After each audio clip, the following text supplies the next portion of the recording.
when we talk about the subject, the source of Ayurveda. As you know, all Veda's source is being given one credit to the one deity or the Lord is called Lord Brahma. And yes, Ayurveda also come from his mouth. When this at presently that Samhita means all the details descriptions given in one book. That Samhita is not available right now, but it is been said in our Ayurveda history that it was consist of 1,000 chapters and 1 lakh slokas.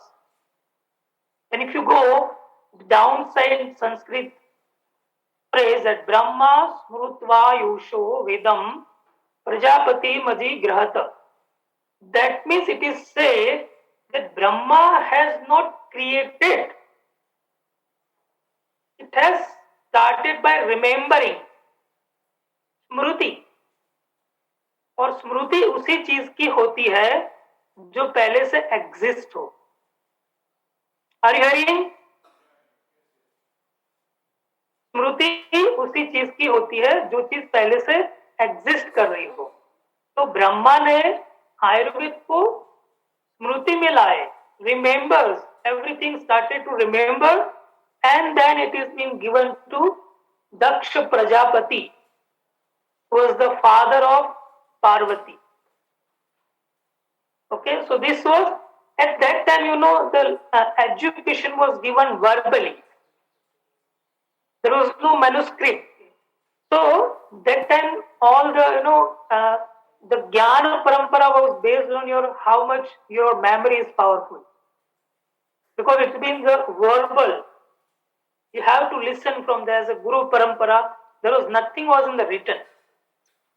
Nothing was in the written. So this is what we believe, because there are lots of confusions are there. There are lots of opinions also been existing. At that time also different opinion was existing. So we have to just little bit believe and we have to move ahead, because our purpose is what is being said and how much we can apply in our life. That is most important part. So this says Brahma has remembers all Ayurveda knowledge.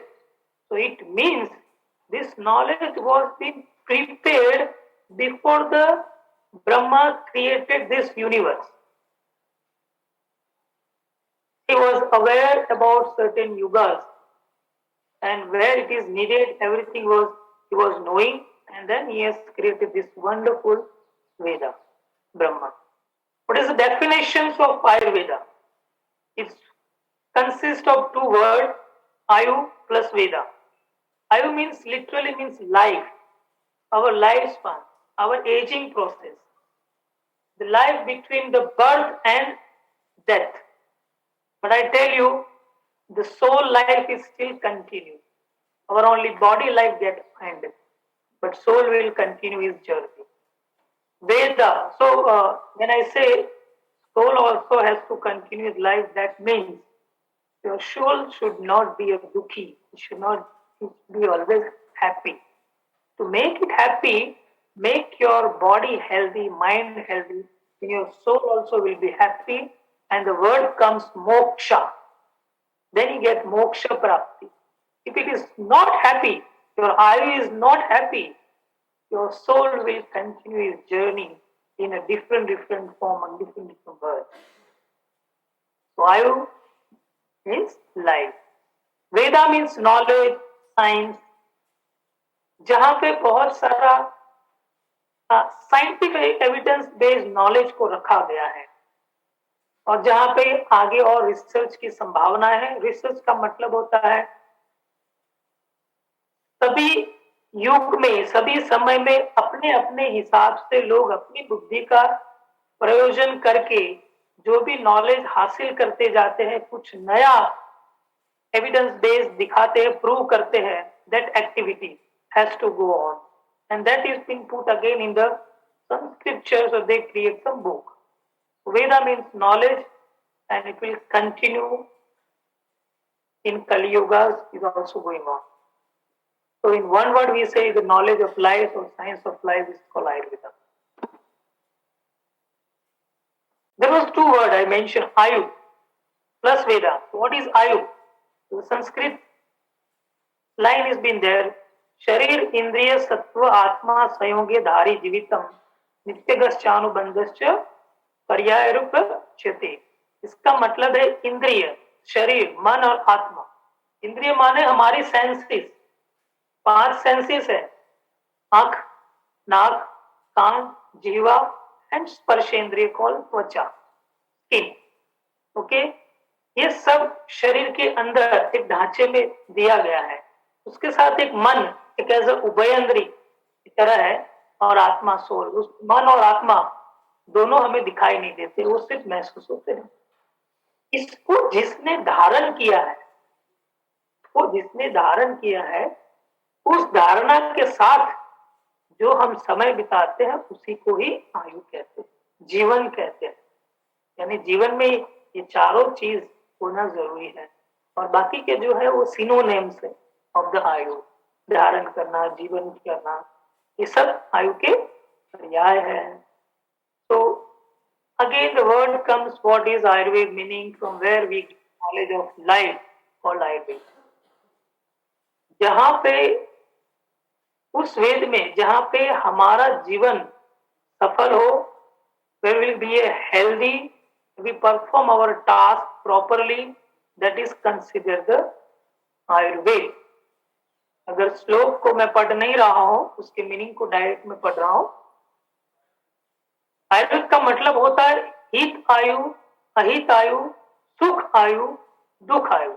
इस प्रकार चतुर्विध जो आयु है, उस आयु के हित तथा अहित अर्थात पथ्य और अपथ्य आयु का प्रमाण एवं उस आयु का स्वरूप जिसमें कहा गया हो, वह आयुर्वेद कहा जाता है। यहाँ पे 4 वर्ड है, हितायु, अहितायु, सुखायु एंड दुखायु। हितायु का मतलब क्या होता है? जिसका शरीर और मन रोग से रहित है, जो युवा अवस्था से संपन्न है, जिसके स्ट्रेंथ, पावर, उसमें शौर्य है, is ready to spread his enthusiasm and able to do all the tasks with his fresh mind and body, जिसमें व्यवहारता है, he is good in the society, who have a good knowledge of all the shastras, and whose इंद्रिया मतलब जिसकी आंखें, नाक, कान, जीवा सब प्रसन्न है, is happy with all the senses, all these 5 senses से जो हैप्पी है, और हैप्पी के साथ वो संतुष्ट है, it is satisfied with all the 5 senses। जो युवान है, सुंदर है, यानी कि मन से और शरीर से जो खुश है, वैसी अवस्था वाली जीवन को जो निर्वाह कर रहा है, is been living that kind of life, जिसका मान भी अच्छा है सोसाइटी में, ऐसा जीवन जो जी रहा है, उसको हित आयु कहते हैं। आपके जीवन को हितार्थ करने वाली।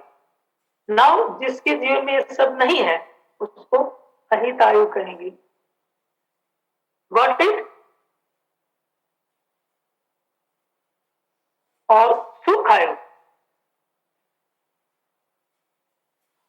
सुख आयु में क्या होता है कि जो भी मैं अभी तक पढ़ गया, वट एवर इट इज, ये सब जिसके जीवन में व्यतीत हो रहा है और हर पल सुख की अनुभूति कर रहा है, वैसे जीवन को सुखायु कहते हैं। उसके विपरीत रहित है। जो व्यक्ति सोच समझ कर कदम नहीं उठाता है, रोगों से ग्रसित हो जाता है, जिसको शास्त्र का ज्ञान नहीं है, अव्यवहारु है, impractical, who always been in worry, thinking, multitasking, okay, who has been totally impatient, who is not happy with his life, who is always been arguing, always been in an attitude, always been egoistic, who is not at all happy, ये एक प्रकार से दुखी आयु है या अहित आयु बोलेंगे इसको। तो हमें आयुर्वेद में जहां पे इस सब चीज का नॉलेज दिया गया है. It's not just the medicine system. It is been described very in detail about all these four parameters in very details and given a superb explanation with the good references. इसी को ही आयुर्वेद कहते हैं. वेद माने knowledge. यहाँ पे ये सब इसका ज्ञान दिया गया हो, इस वेद को आयुर्वेद कहते हैं. Now when we come on the sources of the Ayurveda, तो सोर्स तभी possible when there is a purpose. कोई पर्पस के बिना कोई मतलब नहीं है सोर्सेस का. तो कोई चीज पैदा हो रही है तो उसका कोई पर्पस होता है. So I'll explain you in the 3-4 slides about the purpose. What is the purpose? जब मनुष्य पैदा होता है तो he must be free from certain pain. जैसे हमने आगे बात कर ली ना, हित आयु अहित आयु सुख आयु दुख आयु, वही बात यहाँ पे थोड़ी सी डिफरेंट फॉर्म में कही गई है कि आपकी लाइफ जो नीचे दिए गए 3 पैरामीटर्स है वो सब पेन है. उस पेन से बाहर होनी चाहिए तो ही आप ठीक से जी रहे हो, ज्ञान को ले रहे हो, ज्ञान को प्रसारित कर रहे हो, शरीर और मन से सुखी रहे हो. So there are 3 words are being mentioned: आध्यात्मिक, आदि भौतिक and आदि दैविक. Okay, so here I try to explain little bit about what the words it means. The आध्यात्मिक, the mysteries pertaining to the body and mind. So where whatever I read before, that sukhayu, hitayu, dukhayu, ahitayu, if those parameters are not been in your body and mind, and if you are not happy, then lots of pain, lots of difficulty, lots of misery will start to pertain in your body and mind. So you will be ultimately not happy. You will be not happy. Society में जितने भी हमारी healing therapy है या treatments है या जितने भी ज्ञान की चर्चा है या उपदेश है, वो आपके लाइफ को हैप्पी रखने के लिए है.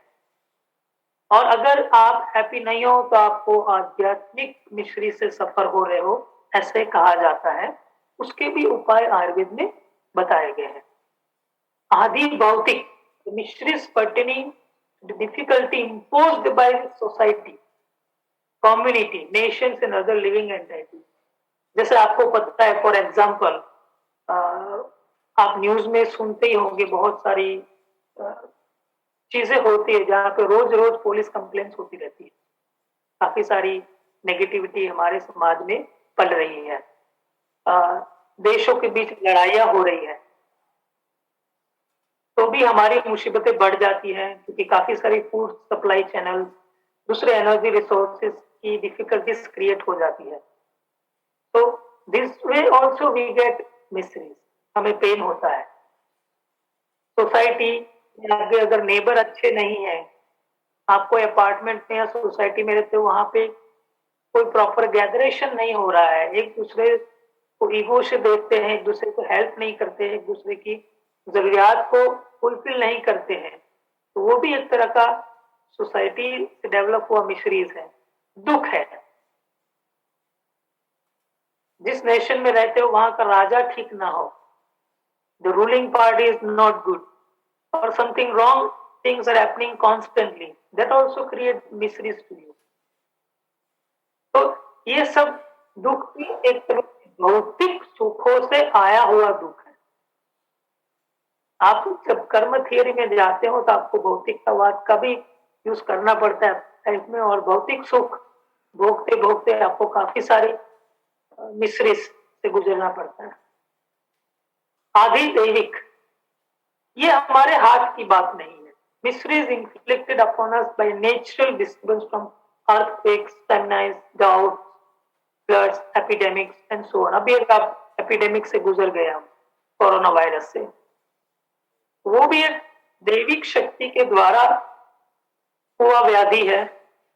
उसके काफी लोगों को दुख पहुंचा, मन बिगड़ा, शरीर बिगड़ा, and people face lots of miseries because of that. So yes, Ayurveda gives guidance to be healthy. We can perform our best to free protect from above three tapas, the pain. I did my best to put you in very small and crispy way to understand. If we go in detailing, there is lots of scripture-based knowledge is there for each and every word. But again, it's created our mind become a valley of information, and then we don't understand anything.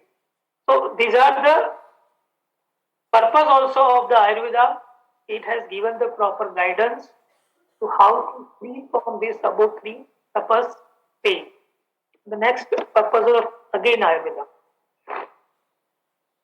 See, जब भी हमारा body और मन, whenever our body and mind is happy, what we can do? हम क्या कर सकते हैं अगर हम खुश है, हम हैप्पी है, हम निरोगी है, हम माइंड से फ्रेश है, दुखी नहीं है, हमारी आयु हित आयु है, तो क्या क्या कर सकते हैं? स्पिरिचुअल प्रैक्टिस या जप तपा, ध्यान और धारणा मेडिटेशन कर सकते हैं. उसके ऊपर की लेवल जो योग आयतन में कहा गया है, ध्यान धारणा समाधि, उस तरह की हम स्पिरिचुअल प्रैक्टिस को फॉलो कर सकते हैं. अपने अंदर के आत्मा को जानने की कोशिश कर सकते हैं. We can able to focus. हम बहुत सारी स्पिरिचुअल प्लेसेस की विजिट कर सकते हैं, प्रेयर कर सकते हैं. प्रेयर आपके दुख के लिए नहीं होते, सुख के लिए होते हैं, तो अच्छे से हम प्रेयर कर पाते हैं. चैरिटी, देखो चैरिटी करना कोई इजी बात नहीं है. अपने पास से कुछ देना, it's not so easy task. For your mind is required to free from the lust. जो आजकल एफडी करने का जमाना है, फिक्स डिपॉजिट करने का जमाना है, उसमें चैरिटी सिर्फ इनकम टैक्स के लिए की जाती है, to save certain amount. But to really do the certain charity, it's not about only charity by the money, but you can give your mind and give some knowledge to the other is also a charity. Put your physical effort to do certain good tasks, good things is also a charity. Yes, money also comes in that. तो हमारे गुरुजी बोलते हैं जिसके पास जो होता है वही वो देता है.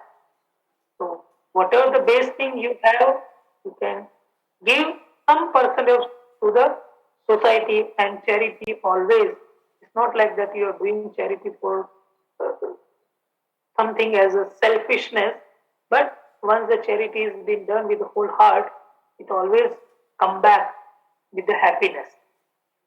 आप काफी सारे रिलीजियस वर्क यानी कि पूजा पाठ वगैरह जो भी आप करना चाहते हो, रिचुअल्स परफॉर्म करना चाहते हो, वो कर सकते हो. देशागमन, ओवरसीज ट्रैवल, आप बाहर की दुनिया में जा सकते हो, बिजनेस कर सकते हो, फार्मिंग कर सकते हो, काउंटिंग कर सकते हो. आप उस फूड को खा सकते हो जो आपका बहुत फेवरेट हो. बट जो फेवरेट हो उसका मतलब ये नहीं होता कि अधिक मात्रा में खाया जाए. और अधिक मात्रा तभी होती है जब आदमी के पास लस्ट पड़ा. अगर उसके माइंड में लस्ट होगा, क्रेविंग होगा, तो he may not understand how much I have to eat. लेकिन वो हितायु में एंड सुखायु में पॉसिबल नहीं है, क्योंकि दोनों ही अवस्था में आपका मन कंट्रोल में होता है, आपके कंट्रोल में होता है, and you know how much I have to eat even though it is your best liking food. तो आप आर्ट परफॉर्म कर सकते हो, म्यूजिक परफॉर्म कर. ये सब एक होता है परफॉर्म करना, एक होता है हैप्पी से परफॉर्म करना. क्योंकि प्रोफेशनली परफॉर्म करना, जहाँ पे हम देखते हैं कि हम प्रोफेशनली कई बार बहुत स्ट्रेस्ड आउट हो जाते हैं with performing our best liking things. Even our passionate job also can become stressful. तो यहाँ पे जो मैं बोल रहा हूँ, आर्ट या म्यूजिक या ट्रेड करना, ये सब चीज आपकी मन के कंट्रोल के साथ, आपकी हैप्पीनेस के साथ, and you know how much you have to do. It's automatically inbuilt process. Subconsciously it's happen where you have to start and where you have to stop. People forget to stop. Where do they have to stop? And that's called stress.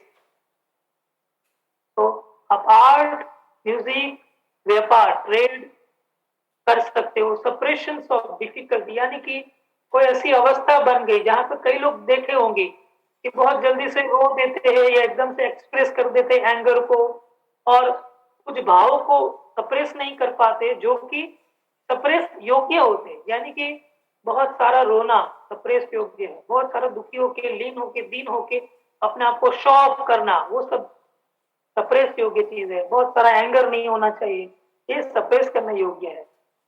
Ayurveda में भी ये बताया है, धारणीय वेगा and न धारणीय वेगा, ये एक चैप्टर है अलग से कि कौन सी चीजों को आपको सप्रेस करना चाहिए और कौन सी चीज को बिल्कुल नहीं सप्रेस करना चाहिए।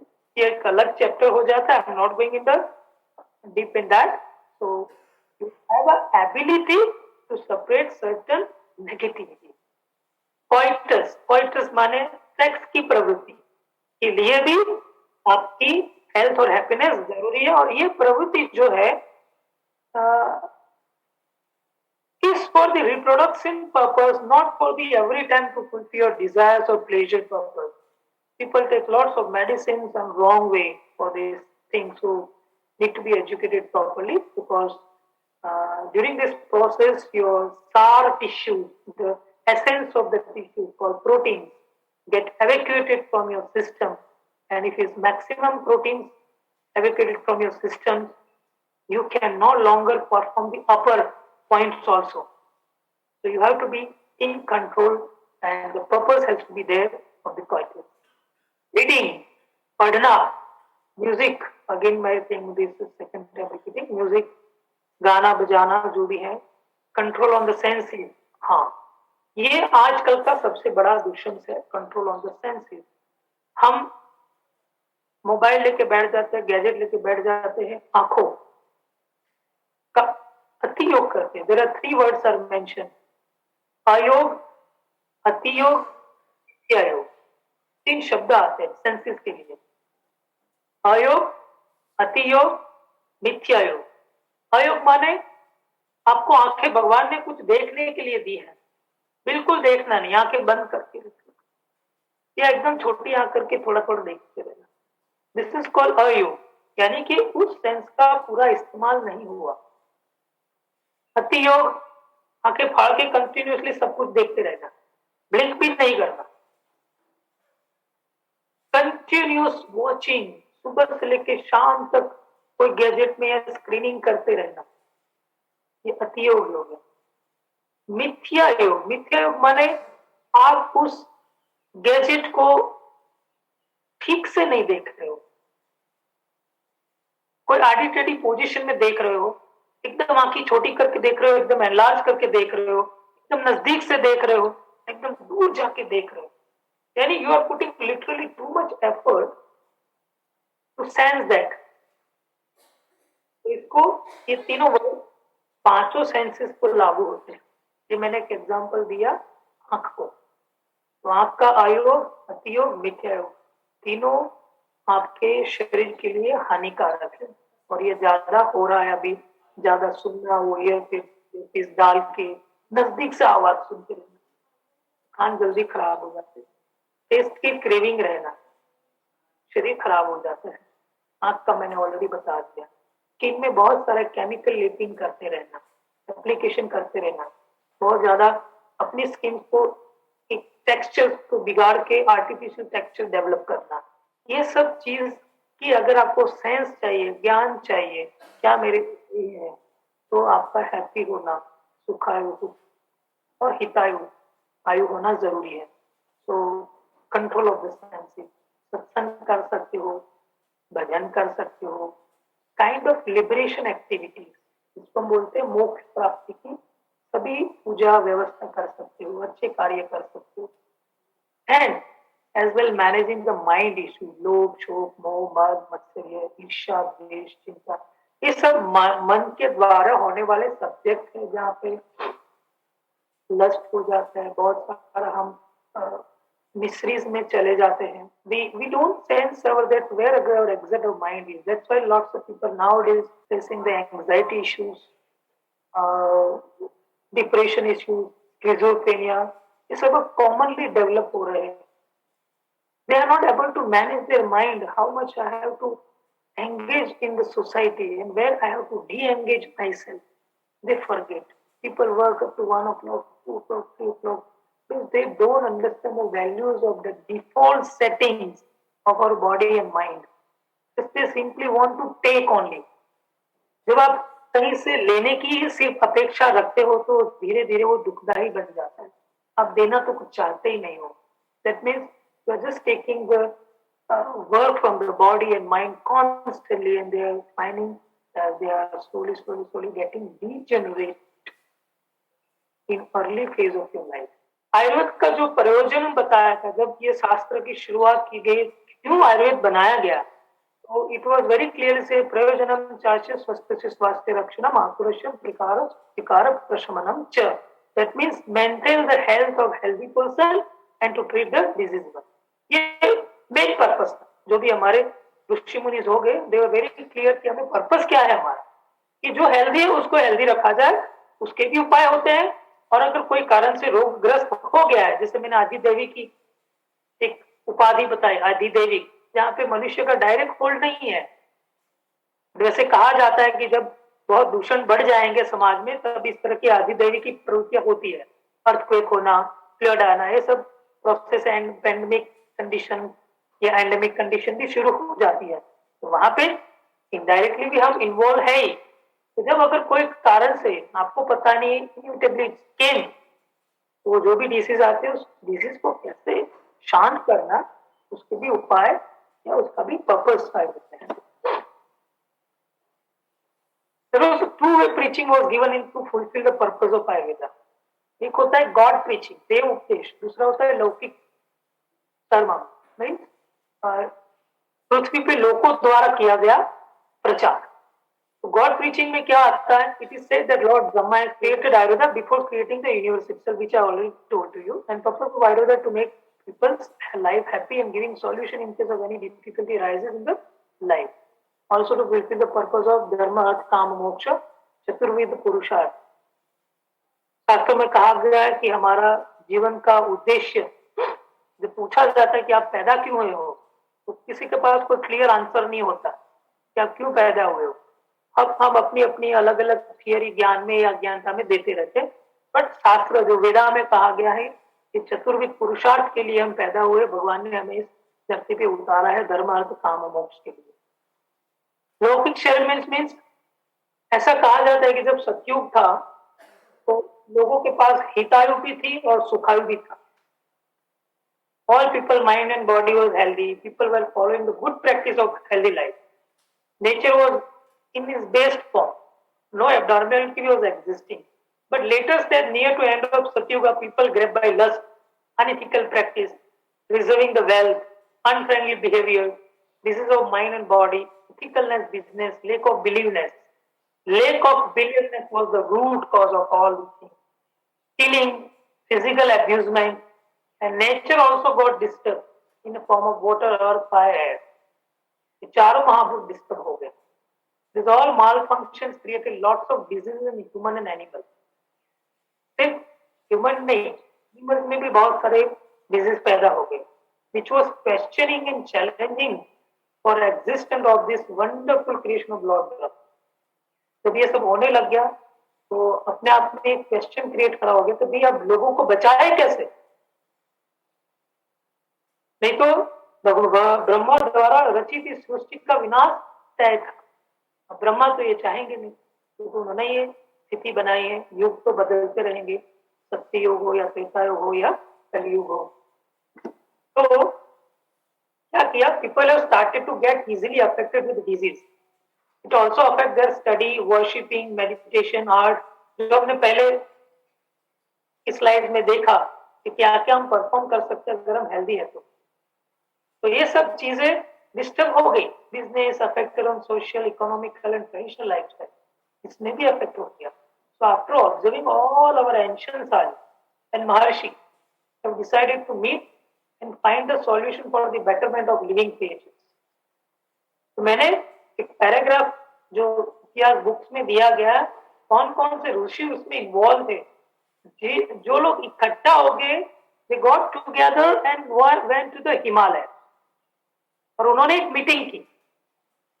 उस मीटिंग में कौन कौन लोग थे तो आप देख सकते हो, बहुत सारे देश से लोग आए हुए थे। आपने ये सब ऋषि मुनि के नाम कहीं ना कहीं पढ़े होंगे। ये सब ज्ञानी थे, अपनी हितायु और सुखायु में पारंगत थे, जिनको बहुत सारा ज्ञान था कि how to handle society, how to handle our self also, और ज्ञान की परंपरा देते रहते थे। तो इसमें Angira, Jamadagni, Vashishtha, Kashyap, Bhrigu, Atreya, Gautam, Sankhya, Pulastya, Pulastya is also from Sri Lanka, Narada, Asita, Agastya दक्षिण भारतीय ऋषि, अगस्त्य, वामदेव, मार्कंडेय, आश्वलायन, परीक्षित, भिक्षु, आत्रेय, भारद्वाज, कपिजल, विश्वामित्र, अश्वत्थ, भृगुवंशी, च्यवन ऋषि, बादरायण, शर्लोमा, कात्य, कात्यायन, कांतायन, अरब के प्रतिनिधि, कैक्षय, धौम्य, मारीची, काश्यप, शर्कराग, हिरण्याक्ष, यूरोप के प्रतिनिधि, लेगाक्षी, पेंगी, चीन के प्रतिनिधि, सोनक, शाकुने, मैत्रेय, मेमतायनी, और इनके अतिरिक्त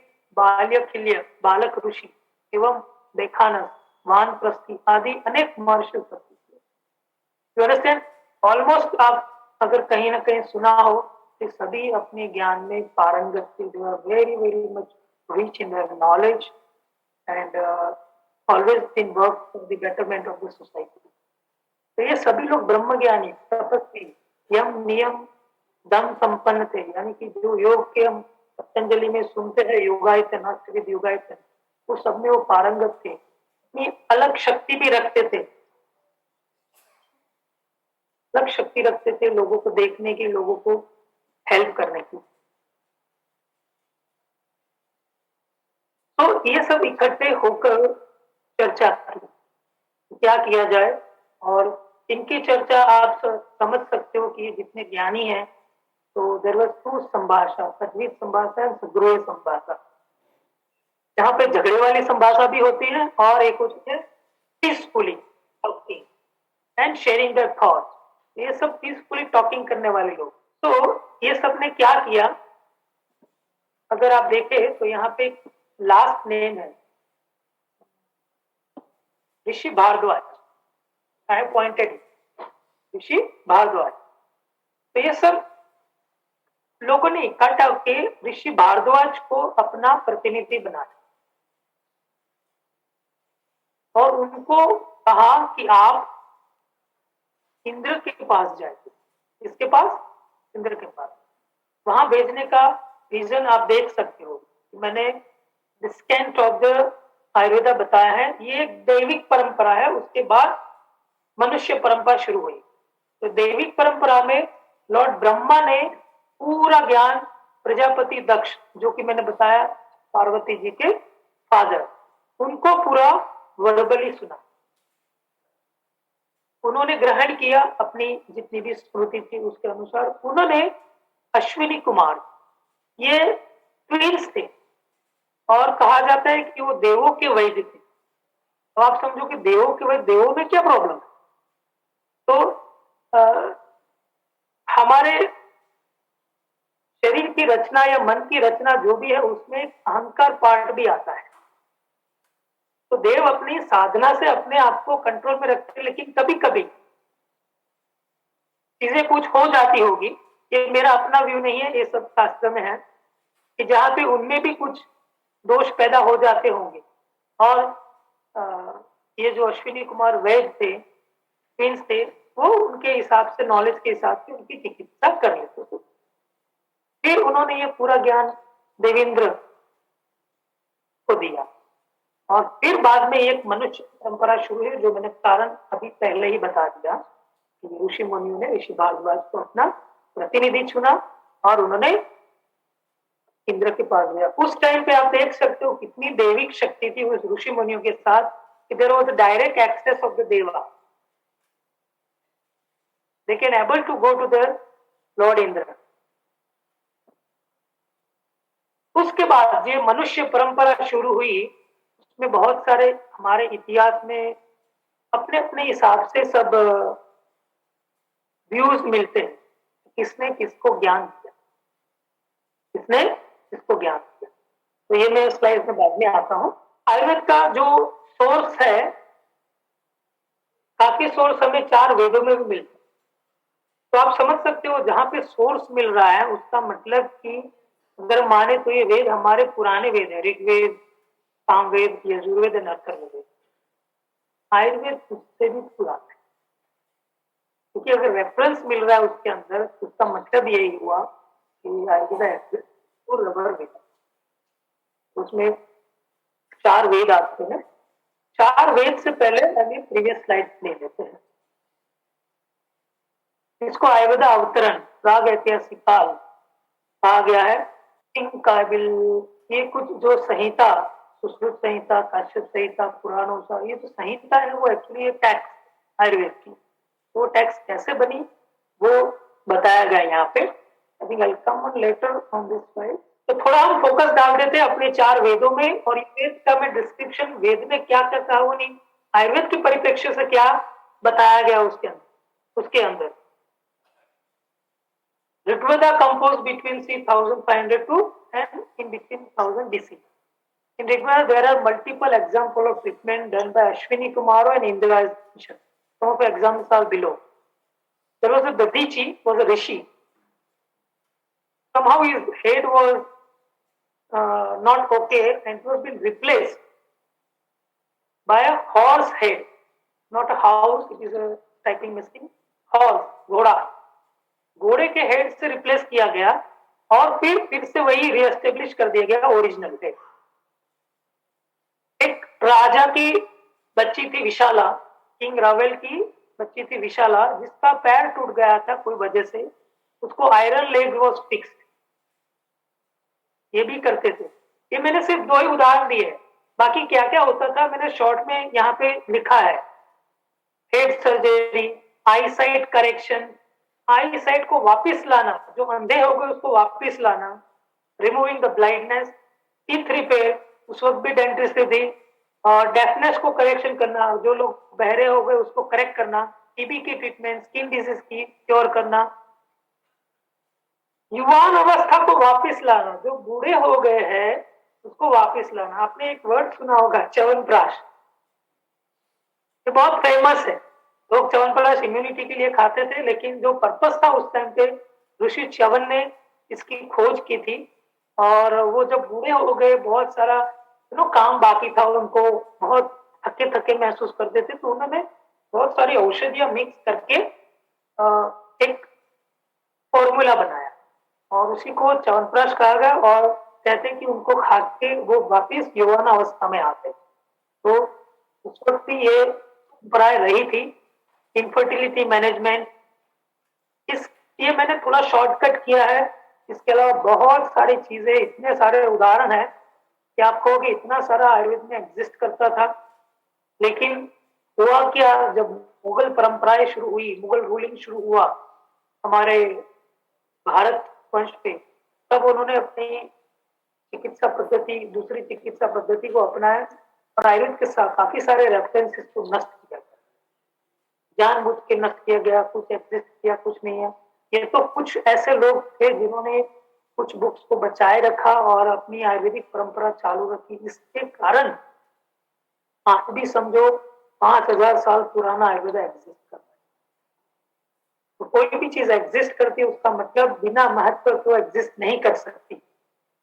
it is definitely required some specific reason in the society. आप कोई भी चीज याद कब रख सकते हो अपनी लाइफ में, तो वो इम्पोर्टेंट हो, उसका वैल्यू आपको पता हो। नहीं तो ऐसी बहुत सारी लाइफ में चीजें होती है जो हम भूल जाते हैं। तो अगर ये वेद आज भी एग्जिस्ट कर रहा है, वो अपनी उसकी कैपेबिलिटी एग्जिस्ट कर रहा है। और आप नहीं मानोगे, मॉडर्न के जितने भी एलोपैथ के जितने भी ज्ञाता हो गए, वो भी इनसे इतने सारे रेफरेंस ले चुके हैं कि उनमें रीइन्वेंशन कर करके उन्होंने अलग से एक पेथी बनाई।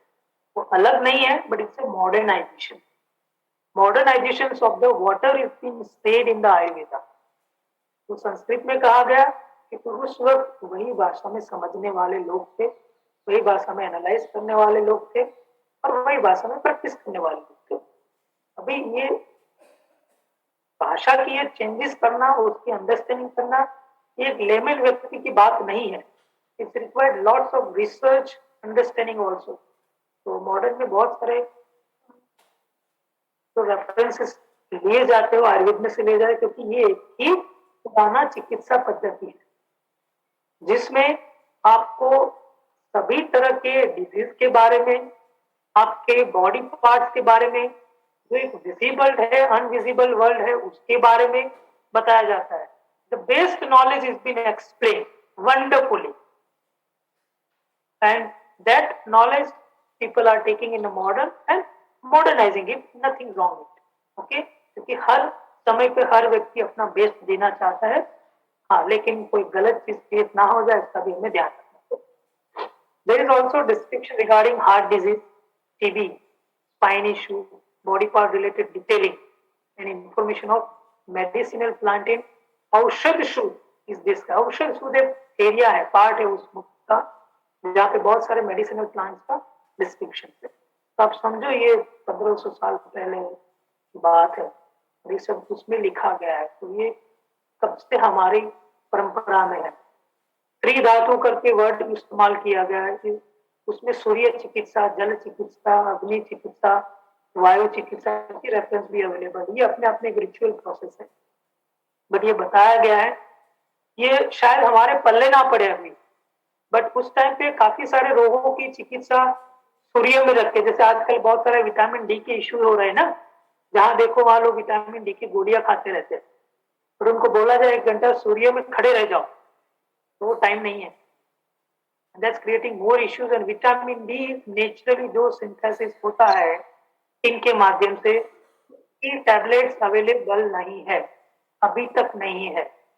ओके, तो हमेशा जब थोड़े से अल्ट्रावायलेट रेज आ रही हो थोड़ी सी, तब सनलाइट में खड़े रहना चाहिए. आधा घंटा 1 घंटा, उतना खड़े रहने से आपके बॉडी में करीबन 3 से 7 दिन का कोटा बन जाता है. तो यू मस्ट. और विटामिन डी आपके इमोशंस को मैनेज करने के लिए बहुत जरूरी है, नहीं तो हार्ट के और मानसिक उतार हो सकते हैं. तो ये सब चीजें हैं जो ऋग्वेद में बताई गई है आयुर्वेद से. उसका भी करीबन वही एरिया है written by Ved Vyasa. It is a compilation of ritual offering formulas that were said by the priest while individuals perform ritual actions such as those before in the yajna. तो आपने यज्ञ, होम हवन यज्ञ होते हुए देखा होगा, बहुत सारे मंत्र जाप किए जाते हैं. तो बहुत सारे मंत्रों का उसमें यजुर्वेद में है. उसमें आयुर्वेदिक रेफरेंस कहाँ कहाँ है? इन शुक्ल यजुर्वेद, ये एक पार्ट है यजुर्वेद का. Information of the plants based medicine are described and given guidance to use in the piles, heart disease, swelling, even legs के भी है, कुछ इन्फेक्शियस डिजीज भी है, which I have cut short little bit. Also descriptions of human and animal body parts are mentioned. तो ये यजुर्वेद में भी और लिखा है. Treatment for I site repair, schizophrenia. आजकल स्किज़ोफ्रेनिया आपको पता है बहुत सारी एग्रेसिव अवस्था है मन की, मेंटल डिसऑर्डर है ये. तो उसके भी उपाय इसमें तैत्तिरीय संहिता में बताए गए हैं. रेफरेंस मैंने बताया हुआ है आपको. Samaveda composition is usually dated in between 1200 and 15,000. Samveda is an ancient Hindu scripture and one of the 4 main Vedas of Hinduism. It is a collection of melodies and chants. It is also called a book of song, Veda of chants, or even Yoga of song. It is basically the word of the Rigveda put into music. Rigveda में ही से इसी को जो भी मंत्र थे उसको उतनी बेस्ट गायकी के फॉर्म में प्रस्तुत किया गया है इस सामवेद को. और आप इसको सुन सकते हो. आई थिंक कुछ इंटरनेट साइट्स पे ये अवेलेबल है. आपको शायद पहली बार सुनोगे तो समझ में नहीं आएगा कुछ भी, बार बार सुनना पड़ता है, तब जाके आपको समझ में आएगा. It is a wonderful lyrics. You can do the good meditation by listening it. Most of mantras are from Rigveda, so most of Ayurveda information are similar to it. It is very clear कि जो सामवेद में मंत्रास है वो ऋग्वेदा में से आए हुए हैं. तो आयुर्वेद की भी जो रेफरेंस है वो भी सिमिलर है. Atharvaveda. Now this is the main important Veda जिसको आयुर्वेद को इसका वेद भी बोलते हैं. More reference of Ayurvedic subject is available in Atharvaveda compared to the other Vedas. That's why Ayurveda is a Uttara of Atharvaveda. Lots of suktam, satli and mantras, scared word related to Ayurveda is mentioned in Atharvaveda. In many places, disease, solution for curing the disease, use of the plant to treat the disease are being described. It is also mentioned about त्रिदोषवाद. Ayurveda में जो basic theory है जिसके ऊपर वैद्य लोग अपनी practice करते हैं और ट्रीटमेंट देते हैं, दैट इज अ त्रिदोष, वात, पित्त एंड कफ. जितने भी दुनिया में डिजीज एग्जिस्ट कर रहे हैं, the disease exists in this world, it is been categorized in the three words only. The root cause is categorized in three words only: Vata, Pitta and Kapha. The three word is nothing but it's a compositions of the five elements. Where the Vata means air and space element, Pitta means fire and little water element, Kapha means earth and little again water. यही आपके शरीर में exist करते हैं. इसी का ही equilibrium आपका health है, इसी का इम्बैलेंस आपका unhealth. Short and sweet, very clear understanding. 5 महाभूत का बैलेंस आपका हेल्थ है, 5 महाभूत का इम्बैलेंस आपका डिजीज बॉडी, अनहेल्थी. तो ये दोषवाद के बारे में बताया गया है. फिर अग्नि की चर्चा की गई है. आयुर्वेद में अग्नि बहुत इंपॉर्टेंट रखता है. आपके शरीर में जितनी भी गर्मी है, ब्लड के माध्यम से उनमें गर्मी रहती है. हमारा एक स्पेसिफिक टेम्परेचर है. जैसे शरीर में ऐसे 13 अग्नि, 13 टाइप्स ऑफ अग्नि. उसमें सबसे बड़ा बल जो दिया गया है वो है जठराग्नि. आपका अग्नि जो भूख पैदा करता है और फूड को पचाता है. तो अग्नि के बारे में डिस्क्रिप्शन है. डाइजेशन प्रोसेस के बारे में भी इंफॉर्मेशन है.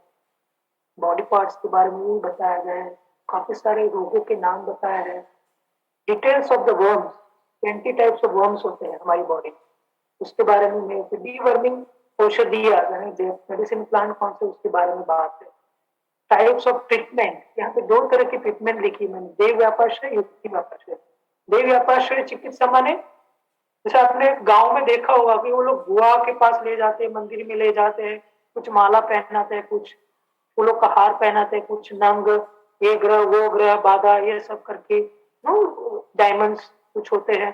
तो ये सब चीजें पहनना, इसको देव व्यापाश्रय चिकित्सा बोलते हैं.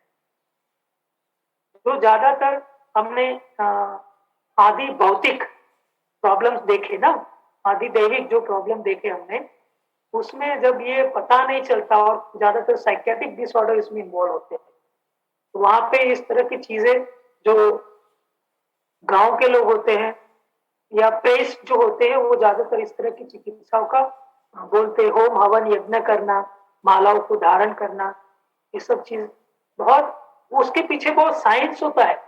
Because we don't understand in the प्रभाव ऑफ द मॉडर्नाइजेशन. कई बार हम ये चीज को समझ नहीं पाते. एक एग्जांपल देता हूं. कोई व्यक्ति है जो बहुत दुखी है, उसको अगर हम अच्छे शब्द बोले, उसके सामने अच्छे शब्द बोले जाए, उसको आश्वासन दिया जाए, तो क्या वो वर्क करता है? यस, डेफिनेटली वर्क करता है. तो आपने कोई औषधि नहीं दी, बट आपने वर्बली कुछ ऐसे वर्ड्स बोले जो उसके माइंड के अंदर पैदा हुई अशांति को शांत करता है. ये एक देव व्यापाश्रय चिकित्सा है. इसमें आपको कोई मेडिसिन देने की जरूरत नहीं होती. कोई व्यक्ति, घर में कोई डेथ हुई होती है तो हम जाते हैं, मिलते हैं उनको, उनके पास बैठना भी एक तरह की चिकित्सा है. You understood my point. तो ये सब देव व्यापाश्रय में चिकित्सा होता है, which you can not easily prove it, you just have to experience it. फिर युक्ति व्यापाश्रय. युक्ति व्यापाश्रय में ये सब आता है जहाँ पे युक्ति लगा के, अपनी बुद्धि लगा के दवाई बनाना, कहीं और ले जाना, उसको कोई जगह पे एडमिट करके कुछ ट्रीटमेंट से करना. तो ये थोड़ी सी बुद्धि लगा के की गई, कुछ भौतिक चीजों को यूज करके बनाई गई चिकित्सा पद्धति है, तो युक्ति व्यापाश्रय चिकित्सा. फिर इसमें टॉक्सिकोलॉजी से रिलेटेड भी संदर्भ है. सर्जरी है, साइकोलॉजी है, रिजुविनेशन थेरेपी है, एफ्रोडियासिस थेरेपी, इसको संस्कृत में रसायन एंड वाजीकरण बोलते हैं। फिर मटेरिया मेडिका है, details of the plant also are being given. इसमें 360 फॉर्म्स के टाइप होते हैं, इसके बारे में बताया है एथरोलॉजी में। 360 तरह के बॉन्ड टाइप्स होते हैं जो कि मॉडर्न भी मानता है। Also information about 1000 arteries and veins. अब समझो कि उस टाइम पे हमारे ऋषि मुनि ने कितना डिटेल्स किया हुआ है अपनी नेकेड आईज से, और ये सब कुछ लिखा हुआ है। ये मैंने बहुत शॉर्ट लिखा है, it is more than this. अब इसके जो टेक्स्ट होती है, क्योंकि आपको पता है 7th सेंचुरी से मैन्युस्क्रिप्ट शुरू हुआ, कि पहले सब ओरल परंपराएं चलती रहती थी, बोलते रहना और सुनते रहना, ग्रहण करना, फिर उसको आगे सुनाना, इस तरह प्रोसेस चलती थी ज्ञान की परंपरा। तो आयुर्वेद में 6 पुस्तक है। वैसे बहुत सारी कमेंट्रीज बुक्स भी है, बट जो वैद्य जगत में जो हम प्रैक्टिस करते हैं, जिसका सहारा लेते हैं, वो मेन 6 बुक्स है। उसको 2 कैटेगरी में बांटा गया है। एक है चरक संहिता, मीन्स बृहत्त्रयी एंड लघुत्रयी। बृहत्त्रयी माने 3 बिग और 3 छोटी पुस्तक।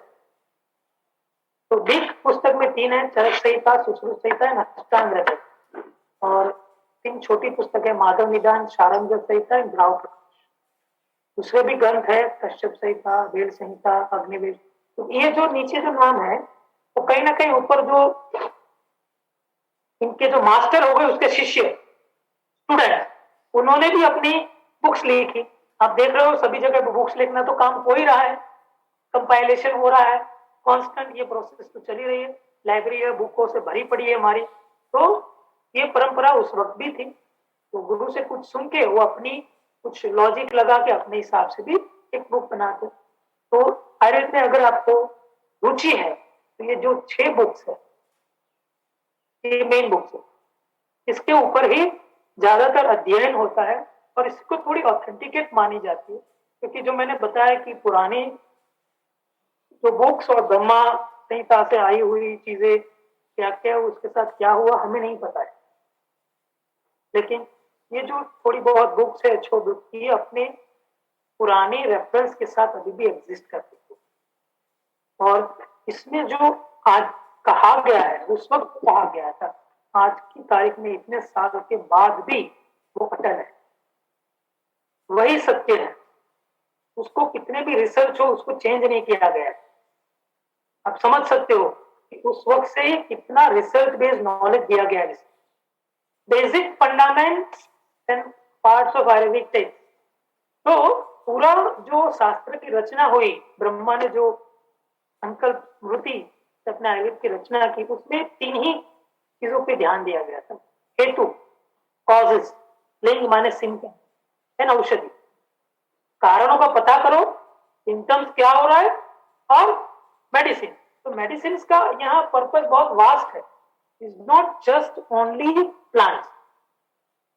तो मैंने बताया देवी की चिकित्सा, युक्ति व्यापार से चिकित्सा, ये सब कुछ पार्ट आता है। एक वर्ड यूज होता है आचार रसायन, आचार बिहेवियर रिजुविनेशन थेरेपी। आपका आचार कैसा होना चाहिए, व्यवहार, तो वो भी एक मेडिसिन है। आप अपने व्यवहार से भी कुछ रह सकते हो, तो उसके भी उपाय बताए गए हैं। तो जब ब्रह्मा ने रचना की तो उन्होंने आयुर्वेद को 8 ब्रांचेस में बांट दिया था, डिपार्टमेंट। हम अभी जाते हैं हॉस्पिटल में तो कितने सारे डिपार्टमेंट मिलते हैं, और हम तो कंफ्यूज भी हो जाते हैं कि कौन से एक ही डिपार्टमेंट में दिखा है। हमें सभी डिपार्टमेंट में जाने की इच्छा होती है कि लेके इतना सारा जाते हैं।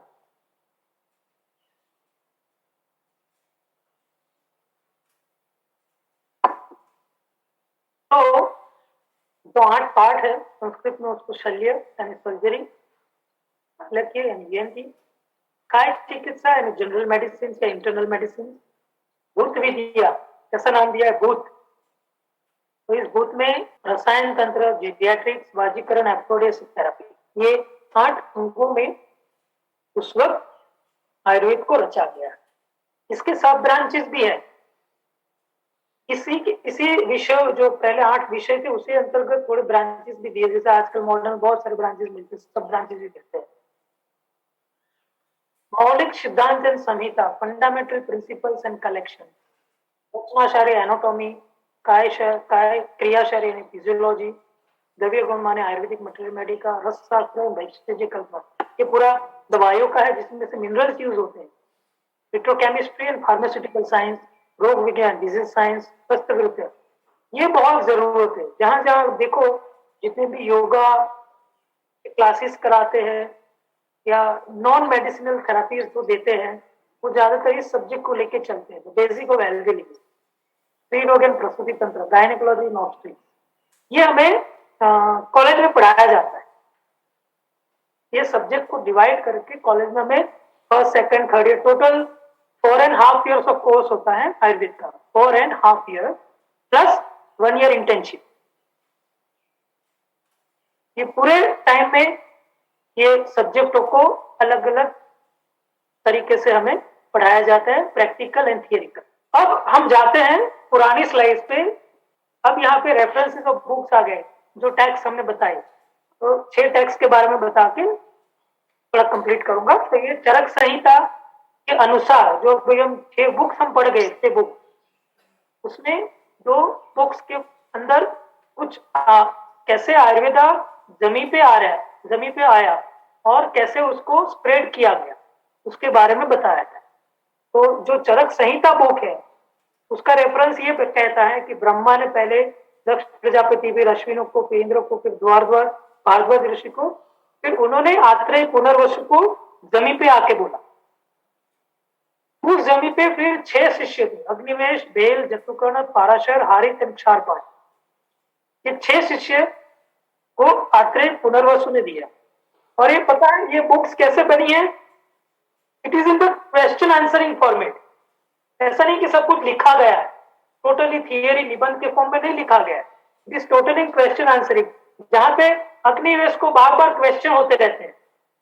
एक क्वेश्चन हुआ, फिर उसके बाद आत्रेय पुनर्वसु ने उसका आंसर दिया, फिर क्वेश्चन हुआ, आंसर दिया, फिर क्वेश्चन हुआ, आंसर दिया। इस तरह पूरी चरक संहिता रची गई। अब चरक संहिता रची कैसे वो मैं बताता हूं।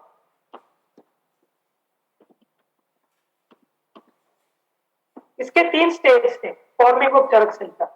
तो महर्षि आत्रेय कौन थे? ये जो ऋषि भारद्वाज, इंद्र के द्वारा ऋषि भारद्वाज, भारद्वाज के द्वारा इनको उपदेश मिला जमी पे, महर्षि आत्रेय को उपदेश मिला। तो उन्होंने उसको अग्निवेश तंत्र में ट्रांसलेट किया। अभी तक जो परंपरा थी वो मौखिक थी, यानी कि जो बोला गया उसको याद रखा गया। अब यहां से लिखना शुरू हुआ तो अग्निवेश तंत्र में सब लिखा गया और एक 1 लाइन में श्लोका के फॉर्म में, तो कुछ श्लोक के फॉर्म में था, उसको तंत्र कहा गया। फिर अग्निवेश तंत्र में से उसका डिटेल किसने किया? आचार्य चरक ने किया। तो डिटेलिंग को संहिता कहा जाता है। तंत्र में से, अग्निवेश तंत्र में से आचार्य चरक ने उसको संहिता बनाया, वहां से ये चरक संहिता फेमस हुआ। और चरक संहिता को फिर से काउंटर कल्चर किया बाय आचार्य द्रडबल ने, क्योंकि ये जो लिखा गया उसमें उनको कुछ क्षतियां लगी या उनको कुछ चैप्टर कम लगे, तो उन्होंने उसको ऐड करके उसको कंप्लीट किया। तो उसमें आचार्य द्रडबल ने 17 चैप्टर इन चिकित्सा स्थाना मतलब जो इंटरनल मेडिसिन होती है उसके अंदर उन्होंने 17 चैप्टर्स ऐड किए, क्योंकि चरक ने ऑलरेडी 13 ऐड किए थे, उसमें उन्होंने 17 ऐड किए। टोटल 13 चैप्टर इंटरनल मेडिसिन के बनाए। और उसमें कल्प स्थाना मतलब medicine composition for emissions in purgation as well as सिद्ध स्थाना मेडिसिन कंपोजिशन फॉर बस्ती एनिमल्स, उसके मेडिसिन को ऐड करके पूरा चरक संहिता कंप्लीट किया। तब जाके चरक संहिता आज की अवस्था में हमें मौजूद है, जिसका अध्ययन हम अपने स्टडी टाइम पे करते हैं। तो नीचे आपको देखो डिटेल दी गई है कि उसमें चैप्टर्स कौन से हैं और they are tribute to which subject. तो उसमें सूत्र स्थाना के 30 चैप्टर्स, जिसमें फंडामेंटल प्रिंसिपल्स के बारे में बताया गया है, निदान स्थान डिजीज साइंस के बारे में, विमान स्थान evidence and medical history theory शारीर स्थान anatomy, physio, gynaec and paediatrics. इंद्रिय स्थान माने ऑमनियस साइंस। ये देखो ये एक तरह का चैप्टर है जहाँ पे पुअर प्रोग्नोसिस कि भाई आदमी अब मरने वाला है, आदमी अब मरने वाला है तो उसके लक्षण क्या क्या होंगे, किस किस अवस्था में, कौन से डिजीज में, उसका भी अलग से चैप्टर है। इंटरनल मेडिसिन के बारे में है, मेडिसिन कंपोजिशन के बारे में। इमेसिस माने अरे में इसको वॉमिटिंग बोल, वमना, मुंह से टॉक्सिन्स निकालना, परगेशन, लेट्रिन कला के टॉक्सिन्स निकालना। ये सब कल्प स्थान में, कल्प माने कल्पना की गई औषधियों की कि कौन से कंपोजिशन में काम करेंगे। तो ये सब टोटल 120 चैप्टर संहिता में बताए गए। 4 स्टेज ऑफ फॉर्मिंग सुश्रुत संहिता। तो आचार्य भारद्वाज तक तो सब कुछ ठीक था। सुश्रुत संहिता के अनुसार, चरक के अनुसार उस अग्निवेश जी को गया नॉलेज। सुश्रुत संहिता में ये मेंशन किया है कि वो नॉलेज काशीराज देवदास धन्वंतरी ने लिया ऋषि भारद्वाज से। तो हो सकता है कि दोनों साथ में हो, पॉसिबिलिटीज ये कही जाती है। और कौन सी साल में ये मैंने ऑलरेडी लिखा हुआ।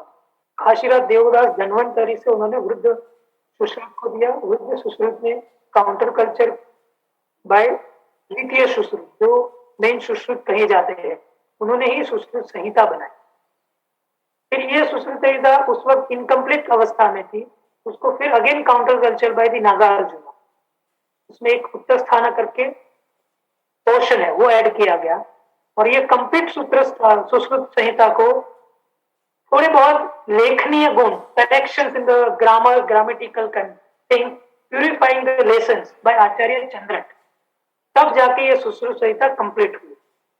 सुश्रुत संहिता in its extent form contain description of 1120 illness, 700 medicinal plants, 64 preparation for mineral sources and 67 preparation based on animal sources. ये थोड़ी बहुत उसकी इंफॉर्मेशन है।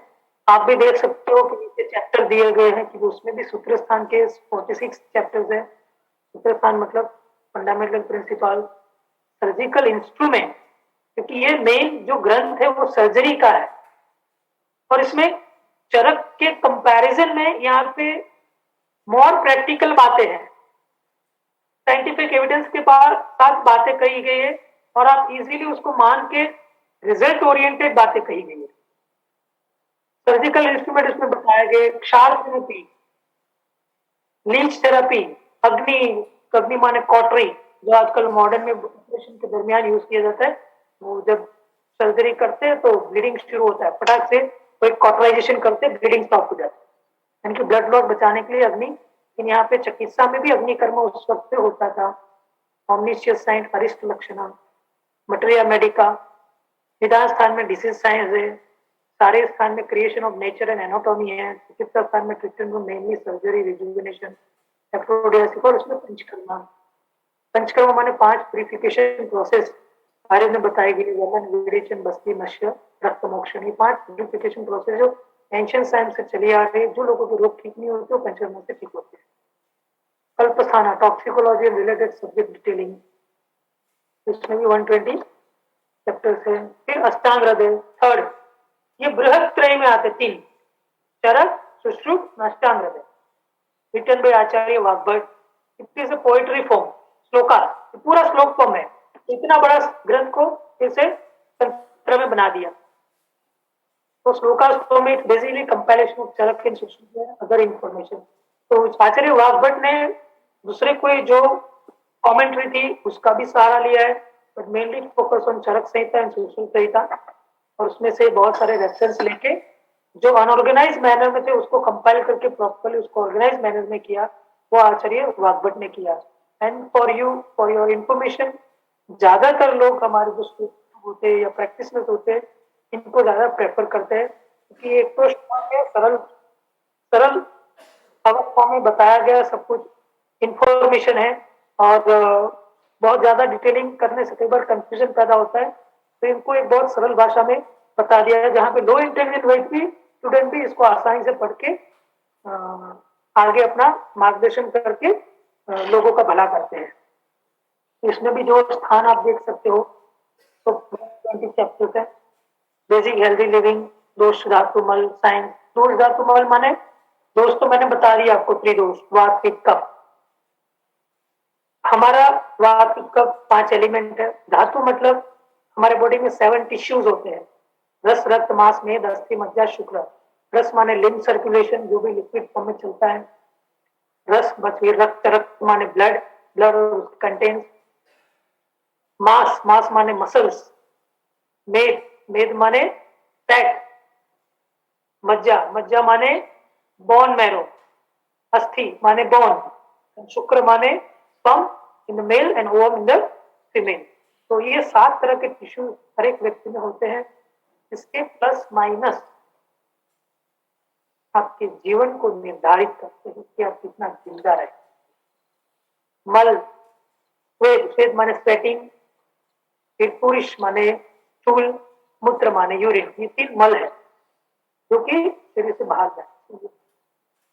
तो तीनों का भी मिश्रण बताया गया है कि क्या किस किस अवस्था में कहाँ का क्या पैदा होता है, कितनी मात्रा में होना चाहिए, तो आपके आयु यानी जीवन का निर्धारित करता है। Surgical detoxification, instruments of surgical instrument, क्षार, लीच, अग्निकर्म, मटेरियल मेडिका। ओके, निदान में course of main disease and pathology, शारीर में एनाटॉमी डिजीज साइंस था, अरिष्ट लक्षण again omniscient science, internal medicine, panchakarma medicine, भूत विद्या। उत्तर स्थान में उन्होंने वाग्भट में उत्तर स्थान में भूत विद्या साइकोलॉजी लिया है। ENT, surgical, venereal disease, toxicology, rejuvenation, aphrodisiacs. समझो ये सब चीजें आप बिलीव करोगे कि कितने साल पहले से ये सब कुछ बताया गया हमें शास्त्र में, इसलिए आज तक और इसमें से कोई चीज आप नकार नहीं सकते कि ये गलत है। It is still existing in its form only, nobody can able to challenge it. Madhav Nidan is a famous ancient text of Ayurveda. Its origin name is रोग विनिश्चय। ये माधवकर जी ने बनाई थी, ये बुक का कंपाइलेशन किया था। और मेनली इसको रोग विनिश्चय यानी कि मेनली जो साइंस ऑफ डिजीज के जो साइन होते हैं उसके बेस पे कौन सा डिजीज है वो तय करना इस बुक्स का प्रयोजन था। तो इसमें ज्यादातर जिसको निदान, रोग निदान करना है तो ये बुक बहुत बेस्ट है, सरल भी है। इसमें जो mainly the making of the books and the diagnosis from the books like Charaka Samhita, Sushruta Samhita, Ashtanga Hridaya. Diagnosis of the disease unavailable in this course was compiled by Sri Madhavkar on the basis of the other books and his own clinical experience. इसमें भी 69 chapters है और general description है पंच निदान का। इसमें fever से related ज्यादा डिटेलिंग की गई है। तो मेनली माधव निदान एक डायग्नोस्टिक्स बुक है इन शॉर्ट, आपकी जानकारी। ये इसका हिंदी वर्जन मैंने थोड़ा रखा है, want to know। शारंगर संहिता ये फेमस बुक है, इसके क्रिएटर शारंगर है। It was compose in the 12th century. 3 sections है, sections middle section or the Sharangar Chari has presented content of this book in essence by collecting it from ancient Arshak Charaka, Sushruta Samhita and chemical text। इसमें एक main जो चीज बताई गई वो है नाड़ी परीक्षा का। जो एक खासियत है वो है नाड़ी परीक्षा। शारंगर में ये पहली बार उल्लेख किया गया। वैसे कोई भी डिजीज का निदान बिना परीक्षा के तो होता नहीं। जहाँ पे उस वक्त जो हमारे एंशियंट सागास थे वो आपकी टंग देखते, आंख देखते, आपके बाल देखते, आपकी स्किन देखते, आपके नाखून देखते, यूरिन देखते, स्टूल देखते, ओके, आपका पूरा बॉडी का स्ट्रक्चर देखते। इसके अलावा एक स्पर्श परीक्षा, स्पर्श तो इनका लचीलापन भी देख के कुछ ना कुछ एग्जामिन किया जाता है। तो उसमें एक परीक्षा रह जाती थी, वो थी नाड़ी परीक्षा। आपको पता होगा रावण श्रीलंका में, वो भी एक महान ज्ञानी थे। उन्होंने भी अपनी एक नाड़ी परीक्षा ऊपर बुक लिखी हुई है। ये ऋषि पुलत्स्य के बैकग्राउंड में आते हैं। तो उन्होंने भी नाड़ी परीक्षा पे प्रकाश डाला है। और नाड़ी माने यहाँ पे जो रेडियल आर्टरी होती है, जो हमारे अंगूठे से नीचे जब यहाँ पे नीचे जाते हैं तो यहाँ पे एक पल्स होती है। तो डॉक्टर ज्यादातर पकड़ते हैं, एग्जामिन करते हैं काउंट के लिए कि आपकी पल्स कैसी चल रही है और कितनी पर मिनट चल रही है, उसकी बेस पे थोड़ा डायग्नोस करते हैं।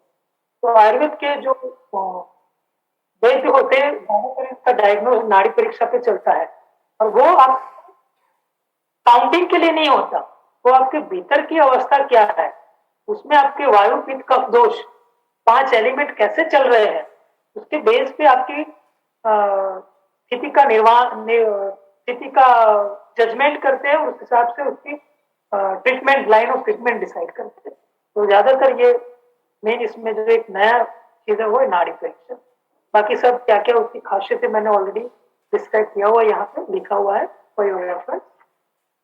हिंदी में लिखा, भाव मिश्र द्वारा रची गई ये भाव प्रकाश की संहिता बोलो, ये मेनली फोकस है मेडिसिन प्लांट्स पे।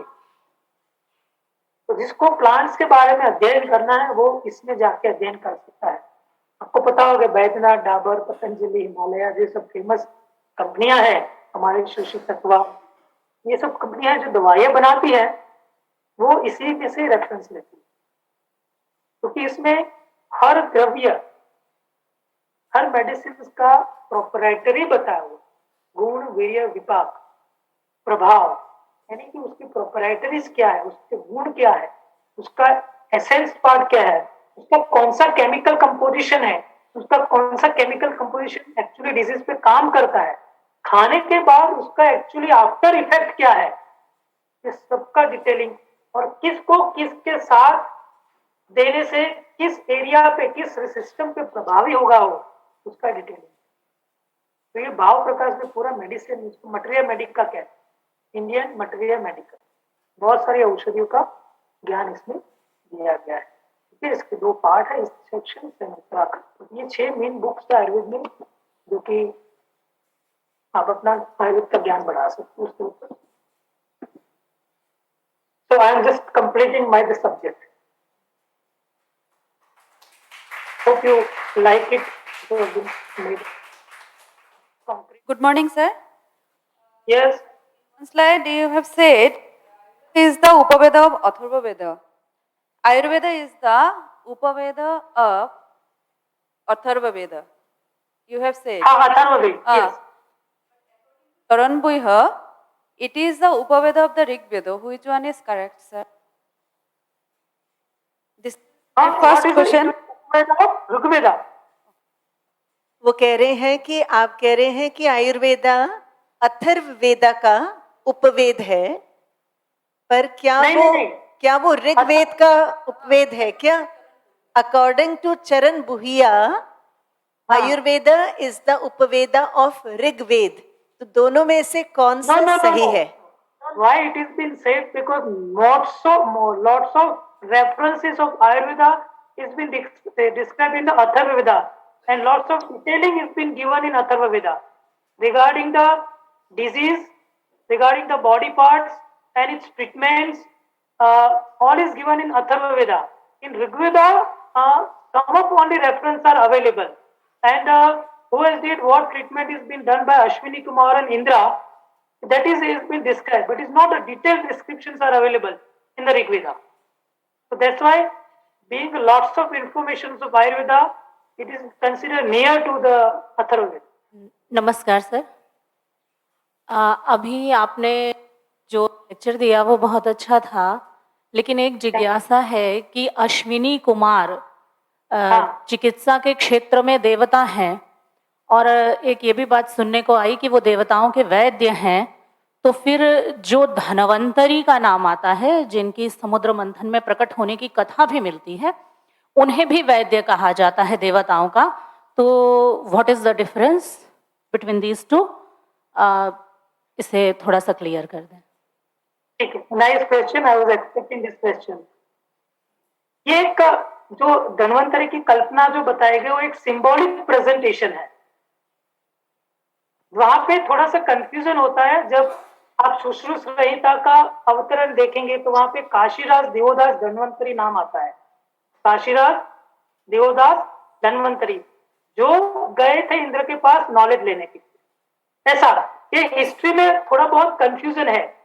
वो धन्वंतरी और एक सिंबॉलिक प्रेजेंटेशन है धन्वंतरी का, जो चर्निंग के मंथन के दरमियान एक रत्न के रूप में पैदा हुए थे। तो यहाँ पे ये माना जाता है एज ए सिंबॉलिक प्रेजेंटेशन कि धन्वंतरी के हाथ में जो जो आयुर्वेद की पुस्तक है, कुछ लोग पेंटिंग में बुक्स लिख के बना के आयुर्वेद लिख के बनाए हुए है, कुछ के हाथ में शंख है, कुछ के हाथ में कोई प्लांट है, बट वो सब चीज दिखाता है कि आयुर्वेद का नॉलेज जो है बहुत मंथन के बाद पैदा हुआ है, और उसमें अग्नि का रोल है, वायु का रोल है, पृथ्वी महाभूत का रोल है, और उसमें देवी शक्ति का भी रोल है. So it is a one kind of symbolic presentation. Sir आपने बहुत अच्छा चीज़ों को जिक्र किया. मैं ये पूछना चाहता हूँ, अभी कहीं नाड़ी विद्या की तरीका को पारंपरिक तरीका में पढ़ाने वाला जगह है क्या इंडिया में? Sorry, I could not hear properly your question. नाड़ी विद्या को पारंपरिक तरीका से पढ़ाने वाले जगह कहाँ है क्या, कहीं है क्या नाड़ी विद्या? हाँ, नाड़ी विद्या क्या है? पढ़ाने वाला जगह है क्या पारंपरिक तरीका से? तो गुरु जी की कृपा से इसको फिर से रीइन्वेंट करने की कोशिश की जा रही है, और मैं ऑलमोस्ट लास्ट 20 ईयर से इस पद्धति से ही डायग्नोस करता हूँ, और जो मेरी समझ में धीरे धीरे सबको जो आ रहा है, then I can match it, yes, how much it was been true. क्योंकि जब मैंने शुरुआत किया तो मेरे पास भी बहुत सारे डाउट्स थे कि how to do this, because every patient is giving question to me. Every patient was a challenge to me, because every person have a different of type of nadi, like the fingerprint. So you can understand there was a crores of pattern to understand, which is not easy without doing meditation or pranayama. So we are doing our best to educate our people, but it is experience based knowledge, so it cannot be just put in the theory and to implement in anybody's mind. So we are doing our best and we are teaching it. I almost trained hundreds doctors in my 20s of teenager. After becoming a successful Nadi trainer, I am more enthusiastic to do more service to teach the Nadi Pariksha. स्नायु विद्या पर के ऊपर आयुर्वेद में कोई discussion है क्या? स्नायु विद्या पर आयुर्वेद में एक ही ग्रंथ है जो शारंग संहिता मैंने बताया, शारंगत संहिता में है स्नायु विद्या के ऊपर. उसमें फर्स्ट इसको प्रतिपादित किया गया है शारंग संहिता में. सारंग संहिता एक दूसरे का ले, क्योंकि सबको ऋषि कणाद, एक आखिर जिन्होंने नाड़ी परीक्षा के बारे में बताया, रावणकृत नाड़ी परीक्षा भी उपलब्ध है.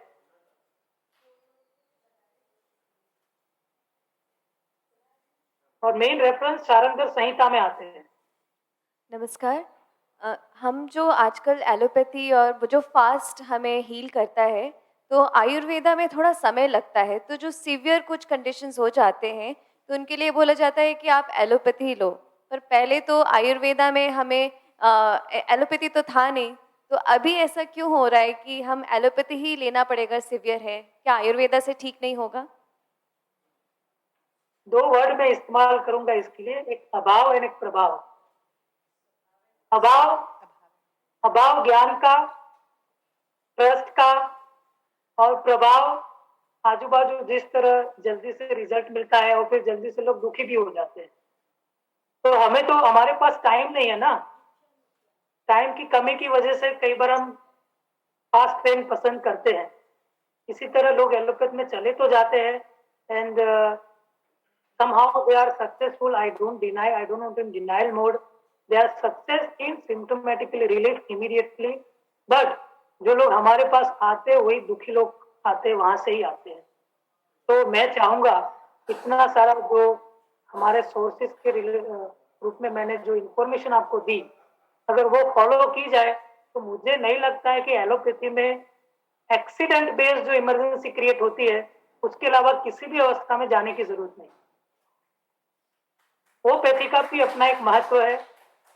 Let it continue. कलियुगा में उसका भी एक प्रभाव है. Let it continue. I don't want to say anything on wrong side of it, but वो हम पे डिपेंड है कि हम कितना सदाचार, आचार रसायन और सुखायु हितायु में दिए गए इंफॉर्मेशन को फॉलो करते हैं. चलो ये सब कुछ ना करो, इतना ज्यादा ना करो, क्योंकि हमने प्रोफेशनली अपने आप को इतना एंगेज कर लिया है, और सोशल मीडिया ने दूसरा जो भी टाइम बचता था वो भी ले लिया हमारे से. तो हमारे शरीर को डिस्ट्रेस करने का कोई उपाय नहीं रह जाता है। और हम इतना मॉडिफाइड हो गए हैं आज की प्रेजेंट लाइफ में कि प्राणायाम, ध्यान, वॉकिंग तक भी हम नहीं कर पा रहे।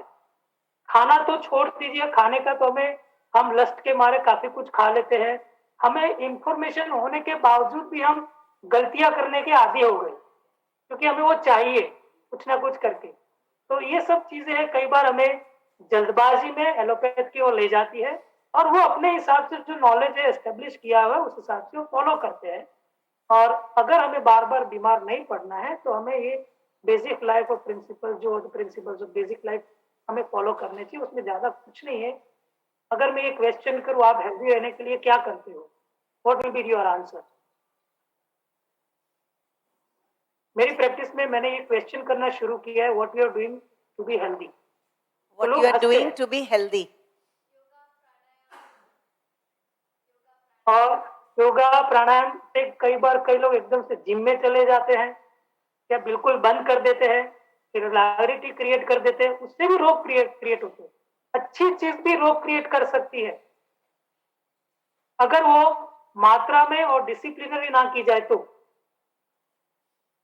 और ये गुड ज्ञान है, it will not come easily. With your own practice and meditation you will realise कि मेरे लिए प्राणायाम कितना अच्छा, रनिंग अच्छा, वॉकिंग अच्छा, क्या अच्छा। So you have to judge yourself first of all, see what the best and good things you are doing before going to the allopathy. नहीं तो इमरजेंसी के अलावा आई डोंट थिंक सो कि you have to approach the allopathy area. But people are going because हमने अपने mother father सभी को जाते हुए देखा है, तो हम भी चले जाते हैं। एक तरह की परंपरा है कि हमारे पास टाइम नहीं है, शॉर्ट में चले जाते हैं। But in spite of we have lots of good information, we don't try to implement it. This is the only cause for going to the other PT, which giving the immediate result with lots of side effects.